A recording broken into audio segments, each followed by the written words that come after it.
Listo, comencemos entonces. Vamos a comenzar. En la clase de hoy, como les había comentado, vamos entonces a ver a Elton Mayo. Vamos a conocer a Elton Mayo, vamos a conocer las experiencias o los experimentos de Hawthorne y vamos a ver por qué los hallazgos de Elton Mayo y por qué los descubrimientos de Elton Mayo y en general estos experimentos de Hawthorne, estas experiencias de Hawthorne, vamos a ver por qué son tan importantes y tan notables para nosotros como industriólogos. Realmente, en función, recuérdense que nuestra materia es una materia que hace un recorrido histórico por pensadores organizativos. Realmente los pensadores organizativos que conocemos hasta ahora, Taylor y Fayol y Max Weber, son pensadores que están como muy atados al mundo mecánico, al mundo clásico, y con Elton Mayo vamos entonces a descubrir este segundo momento o esta segunda perspectiva en nuestra teoría de pensadores organizativos, que es esta perspectiva ya humanística, esta perspectiva humana en la que se descubre el aspecto humano en el trabajador, en el empleado, en el obrero. Y ustedes pueden decir, pero bueno, y no era que con Taylor y con Fayol no éramos humanos. Sí, sí éramos humanos, pero recuérdense que con Taylor y con Fayol, digamos, la mentalidad de producción y de productividad y digamos el deseo exacerbado de aumentar y de llevar al máximo la productividad en el mundo de la segunda revolución industrial había hecho que el obrero prácticamente se considerara como un apéndice de la máquina, como una máquina más, como algo mecánico. Y precisamente con la clase de hoy vamos a ver cómo nuestra manera de ver el mundo del obrero, el mundo del trabajador cambia completamente. Entonces, en la clase de hoy vamos a organizarnos así. Lo primero que voy a hacer es que les voy a presentar a la empresa, les voy a presentar a la organización. ¿Por qué? Porque desde que nosotros empezamos a comentar en el curso aquellas condiciones históricas para el surgimiento de la gran organización industrial, de la gran industria, y hablamos de aquellos elementos concomitantes que produjeron en la gran empresa, ustedes se habrán dado cuenta desde que yo desde entonces, cuando les estaba hablando de aquellas condiciones que fomentan o que fomentaron el surgimiento de la gran empresa, eh, eh, una de las cosas que insisto es que, como recordarán, que se acabó el sistema artesanal, se acabó el pequeño taller artesanal del mundo feudal o de la economía feudal. Y lo otro que yo siempre les digo, y ustedes seguramente lo habrán notado, lo habrán, digamos, sentido, es que yo nunca hablo de la organización, yo hablo de la gran organización. E inclusive, en muchos casos, hago una entonación particular con mi voz y no ni siquiera digo el surgimiento de la gran empresa, sino de la gran empresa, así como que destaco que pasamos del pequeño taller del maestro artesano con su aprendiz de artesano a una cosa muy grande, a una organización muy grande, una organización industrial que nos cambia la vida y que es, entre otras cosas, lo que justifica que nosotros existamos como disciplina y como profesión, que las relaciones industriales existan porque, digamos, eso se justifica, el trabajo de relaciones industriales se justifica en un mundo tan recontra grande o en una organización tan recontra grande como la que siempre les he insistido. Pero bueno, por eso quiero comenzar la clase de hoy, y es nuestro primer punto en la agenda, con la empresa. Les voy a presentar la empresa. Quiero que ustedes conozcan la empresa, que conozcan Western Electric, que conozcan los talleres Hawthorne o Hawthorne Works en inglés, y luego, habiendo conocido a la empresa y digamos, habiéndonos metido en la situación de la empresa, por eso les digo, siéntanse hoy, en la clase de hoy, siéntanse como inmersos dentro de la clase, o sea, siéntanse ahí, siéntanse adentro, sientan la situación. Entonces, una vez que ustedes sientan que están dentro de la empresa, que conocen la empresa, que han visto la empresa, vamos a pasar como siguientes puntos en la agenda de hoy a ver específicamente los experimentos de Hawthorne, o sea, o las experiencias de Hawthorne.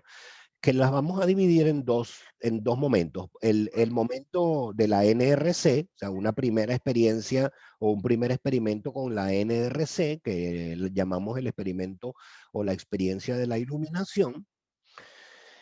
Y luego un segundo momento, que son los experimentos o las experiencias que dirige Elton Mayo con la Universidad de Harvard, que es lo que llamamos el test room. Y junto con el test room, por supuesto, la presentación ya formal, que sería, digamos, ya como que la concreción de la clase de hoy, o sea, el cierre de la clase de hoy, la presentación de los hallazgos propiamente de las propuestas de Elton Mayo. Y cerramos entonces dándole forma a lo que Elton Mayo propone, que es la teoría de las relaciones humanas. La teoría de las relaciones humanas que obviamente, como su nombre lo dice, como la palabra lo dice, es la teoría que incorpora el aspecto humano a las relaciones entre las personas en la organización. Muy bien, entonces vamos a comenzar. ¿Tienen ustedes alguna duda, algún comentario con nuestros puntos de agenda, alguna pregunta? ¿Todo bien? Muy bien, entonces si no hay, todo bien, Sebastián Serrano. Ok, entonces si no hay problemas, vamos a comenzar entonces. Permítanme presentarles la empresa, como les digo, antes de ver a Elton Mayo, quién es Elton Mayo, qué hizo Elton Mayo, etcétera. Permítanme presentarles la empresa. Y quiero comenzar presentándoles el sistema Bell System. Bell System o el sistema Bell era un grupo de compañías. S- Vean, sientan cada una de mis palabras. Fíjense que les he hablado de la gran empresa. Bueno, si hablo de la gran empresa, este ni siquiera es una gran empresa, es un grupo de grandes empresas. O sea, siéntanle el tamaño. El sistema Bell era entonces un grupo de empresas, un grupo de compañías que fue creado a finales del siglo XIX, en 1877, y digamos que su empresa matriz, la empresa líder del grupo, era la compañía de teléfonos Bell, que seguramente quienes de ustedes han estado en Estados Unidos sabrán que la compañía todavía existe. O sea, hay algunos servicios telefónicos en Estados Unidos que están provistos por la compañía Bell. Bueno, esta empresa se llama Bell y sigue ese nombre, no por casualidad, sino porque en realidad fue fundada por el inventor del primer teléfono, Alexander Graham Bell, que seguramente ustedes conocerán mucho de él y lo habrán oído nombrar. La empresa fue fundada, una empresa propiedad de Alexander Graham Bell, que, como les digo, fue el inventor del primer teléfono patentado. Fíjense que les digo acá en el segundo párrafo, fíjense que les digo el primer teléfono patentado. ¿Eso qué quiere decir? Que Alexander Graham Bell, si tú ves la historia del desarrollo de los sistemas telefónicos, Alexander Graham Bell no fue realmente el inventor del teléfono.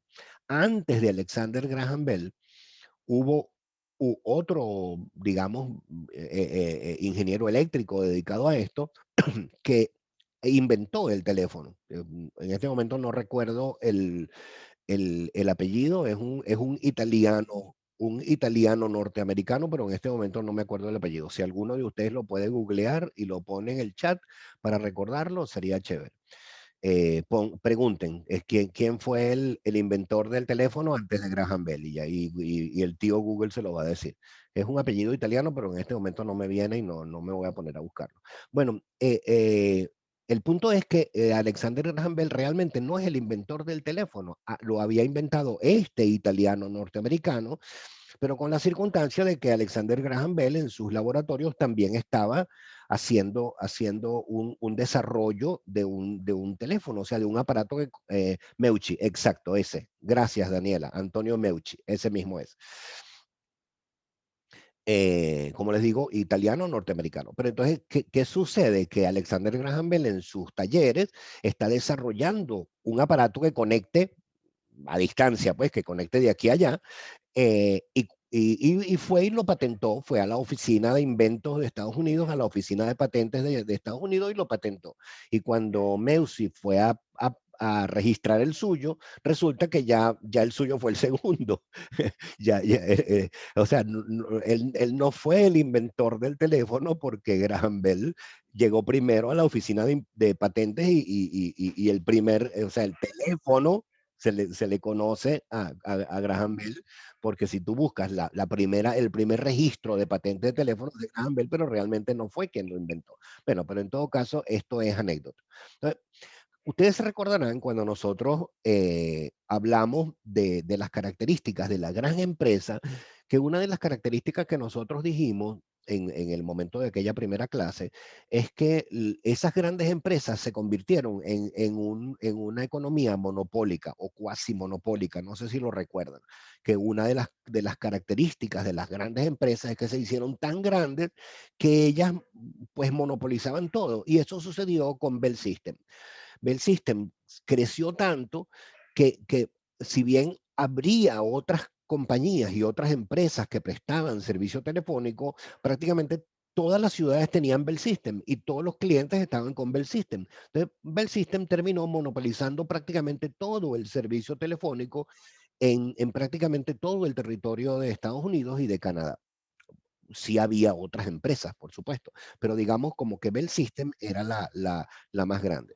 Eh, exacto, es la misma idea de Disney. Entonces, eh,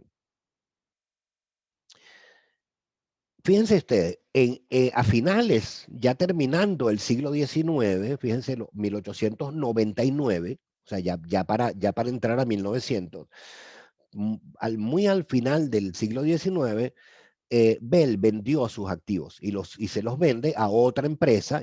O sea, de nuevo, métanse, por favor, métanse en la situación. Les dije, el sistema Bell no era una empresita, era un grupo de grandes empresas. Bueno, ese grupo de grandes empresas, así sería que hubo otro grupo más grande que se lo compró, que era la American Telephone and Telegraph, que es la conocida AT&T, que como también supongo, algunos de ustedes lo conocerán, o algunos de ustedes habrán visto las líneas de AT&T en Estados Unidos, o si han ido a la Florida, a Miami, etcétera. El AT&T además que AT&T en este momento es dueño además de sistemas de televisión y etcétera, etcétera. Pero bueno, no nos desviemos. Finales del siglo XIX, 1899, esos grandes activos cuando me refiero a activos, digamos, ¿sabes? El edificio, la maquinaria, o sea, el capital, pues, el capital físico de la empresa. Los activos del sistema Bell fueron comprados por otra empresa más grande, que era la AT&T. Y cuando AT&T hizo esa compra, se convirtió en algo pero tan grande que se dividió, o sea, digamos, se agrupó en cuatro grandes divisiones. De nuevo, cuatro grandes divisiones significa que cada división era un monstruo de no sé cuántas empresas. O sea, de nuevo, métanse en la lógica y entiendan el tamaño y las dimensiones.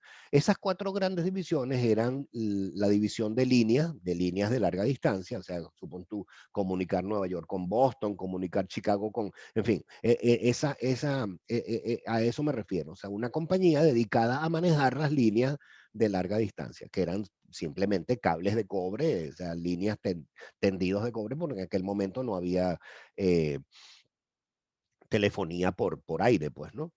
Entonces, la segunda división es los laboratorios. Hacían, obviamente, permanentes investigaciones y permanentes desarrollos de nuevos productos. O sea, supón tú nuevos micrófonos para las bocinas del teléfono o nuevos relés que funcionaban más precisamente o más rápidamente. Ya les voy a explicar lo que es un relé. Más adelante les explico lo que es un relé.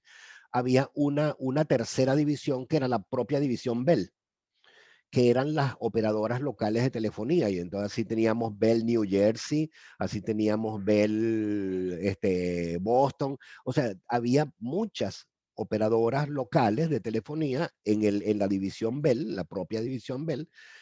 O sea que dense cuenta, de nuevo, quiero que ustedes vean el tamaño del tamaño del tamaño. Y de esas 4 divisiones, de esas 4 grandes divisiones, quiero destacarles la última, que precisamente por eso se las pongo aparte y en negritas y subrayado. La Western Electric. La Western Electric era de las 4 divisiones de AT&T cuando compró el sistema Bell, era la división que se encargaba de fabricación, de producción. Entonces, ¿ven la lógica? Tienes un sistema de compañías que era tan grande que digamos no era una sola compañía, eran muchas, pero ese sistema fue a su vez, o los activos de ese sistema de empresas fue a su vez adquirido por otra empresa más grande que se dividió en 4 divisiones y una de las 4 divisiones era la Western Electric, o sea, la que hacía la fabricación de los equipos, la que producía los equipos. Entonces, la Western Electric es donde ocurren estos experimentos y donde trabaja Elton Mayo y por eso es que nosotros nos vamos a fijar y por eso que se las destaco pues aquí en negritas, nos vamos a fijar específicamente en la Western Electric. La Western Electric, como les digo, que era la división de manufactura de equipos, de fabricación de equipos de AT&T, comenzó en Chicago. Las referencias de las calles es simplemente para que ustedes se ubiquen en la ciudad. Comenzaron en el centro de Chicago.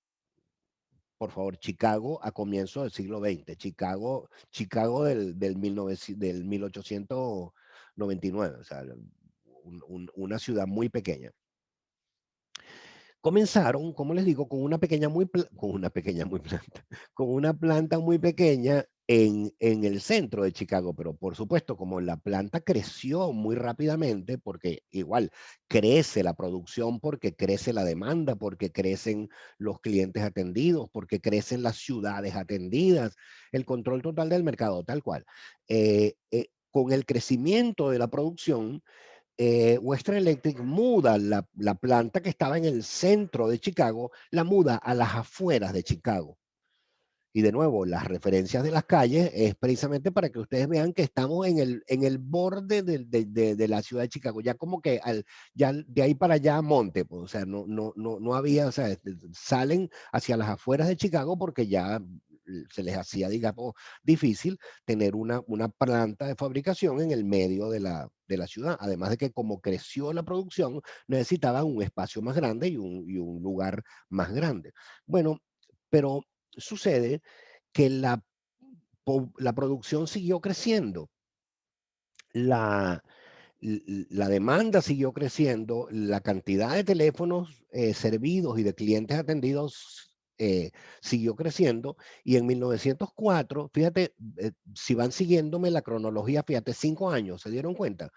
Pues comienza en 1899 a 1904, 5 años. En 5 añitos, fíjense que se mudan del centro de la ciudad a las afueras de la ciudad hasta que finalmente ya crecen tanto y necesitan tanto espacio porque están fabricando y produciendo tanto que se mudan ya no están en Chicago, están en un pueblo, ni siquiera a las afueras de Chicago, digamos, otro pueblo, digamos, de la zona de Chicago, obviamente, pero otro pueblo que se llama Cícero.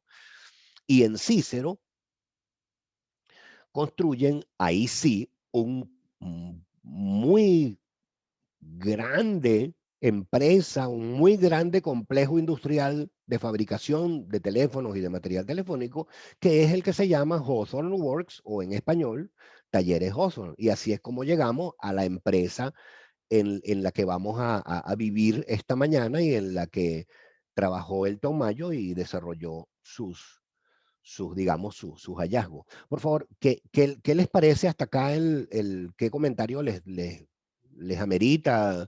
¿Cómo vamos? ¿Qué piensan?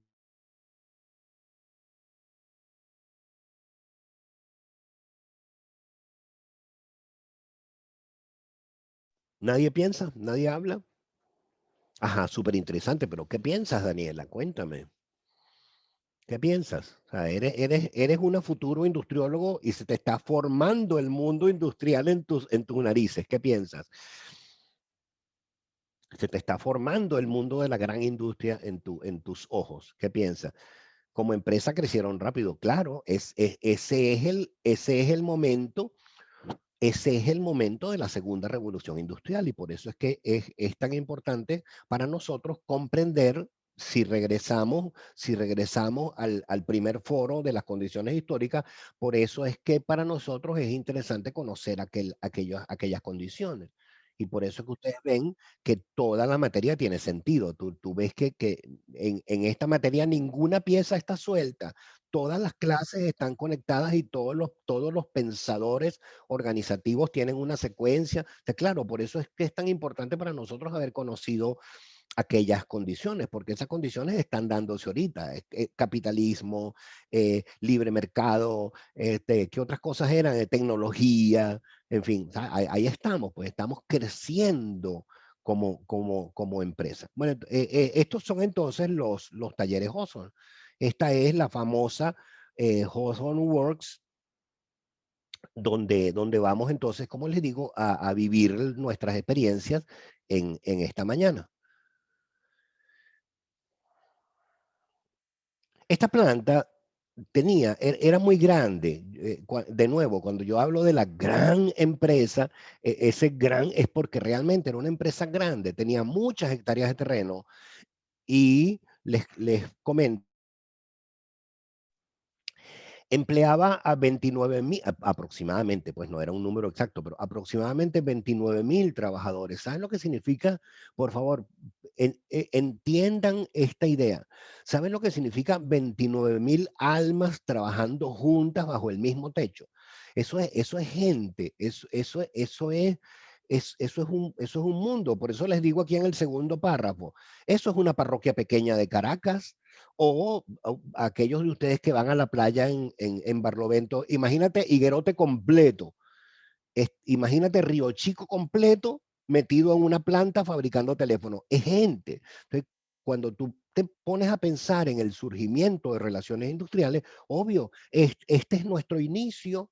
29,000 almas juntas, trabajando juntas bajo el mismo techo. Había que manejarlas, había que trabajar con ellas, había relaciones industriales, pues, o sea, había que administrar el nuevo que llegó, el que se va, el que tiene un ascenso, el que hay que pagar 29,000 sueldos. ¿Cómo se hace eso? O sea, dense ustedes cuenta la magnitud, dense ustedes cuenta, digamos, el tamaño de lo que estamos nosotros. ¿Cuántos estudiantes hay en la UCAP? Contando posgrado, digamos, en el mejor de los momentos, porque ahorita ha habido, obviamente, merma en la demanda por toda la situación. Pero digamos, en el mejor momento, contando posgrado, como 10,000, o no, llegaremos a 11,000, entre turno diurno, turno nocturno, todas las carreras. Sí, sí, como 11,000, digamos. Y 11,000, entiende, 11,000 que no estamos juntos a la misma vez en la UCAP. O sea, no estamos todos los 11,000 en la UCAP. Hay unos que tienen clase en la mañana, hay unos que tienen clase en la noche, los de posgrado tienen clase fin de semana. Se va a cortar y nos volvemos a conectar inmediatamente. Pero sí será, no estoy contando UCAP Guayana, solo la sede Montalbán. Yo diría, o sea, no sé el último dato, tendría que preguntarlo, pero sí debe andar sobre los 10,000, más o menos, con todo, digamos, con todo, o sea, desde todo, pues, ¿no? Y bueno, este tiene 3 veces más. 29,000 son tres UCAPs juntas, metidas juntas en un mismo espacio de gente. Y esa gente, como le digo, relaciones industriales,